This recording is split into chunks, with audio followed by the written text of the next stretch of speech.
Jo, het is goed te zien hoe groot de skee is die het vuur onjochten had. Maar het hier nog slimmer wezen kan. Om 12 uur heen vannacht is het een alerte voorbijganger die de brand ontdekt en de helpdiensten belt. Wij zijn aan het werk, mijn collega, wij zijn van de nieuwe Voedsel- en Warenautoriteit, wat vroeger de algemene inspectiedienst is. Wij zijn bezig met visserijinspecties hier. Maar vlakbij bij het kantoor van Rijkswaterstaat hebben wij een kantoor en we gingen in een bakje hellen. En op een warmreis zeggen wij dat hier reken is. We dachten eerst van een misttrekkers van de mond, we hadden hier helemaal het shock. We gingen aan gek iets horen en toen dachten we nee, het stinkt, het roept van brand. We voor het warmrijden en toen zie je weer een reken in het gebouw komen.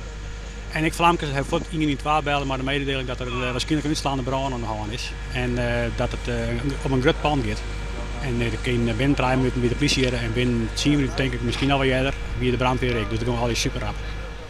De brandwacht en de politie binnen gauw te plak, maar ook gauw werd duidelijk dat een groot stuk van het gebouw net meer te redden is.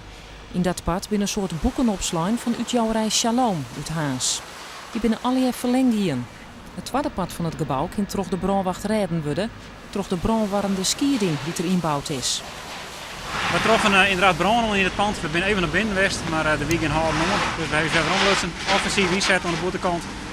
En we hebben van de eigenaar teruggekregen dat er een brandscheiding in het pand zit die overwegen. En daar hebben we toen snel op inzetten kunnen en daar hebben we het pand houden kunnen. Dus de helft staat er nog en de andere helft is uitbrand. Hoe de brand uitstien is nog net duidelijk. De recherche doet hij nog onderzoek naar. Elke dag had de boeken ervoor zorgen dat het vuur hem gauw verspreiden kon. Ja, papier wil natuurlijk goed branden en dat windraad ik zag is heel snel uitbreid tot over het hele oppervlak van het deel tot die brandwand daar.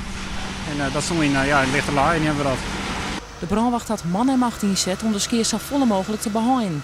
Goed 40 man winnen aan het werk om de vlam te keren. Hoe groot de financiële skeer is nog net bekend. Dat zal uitzocht worden matten door de verzekering.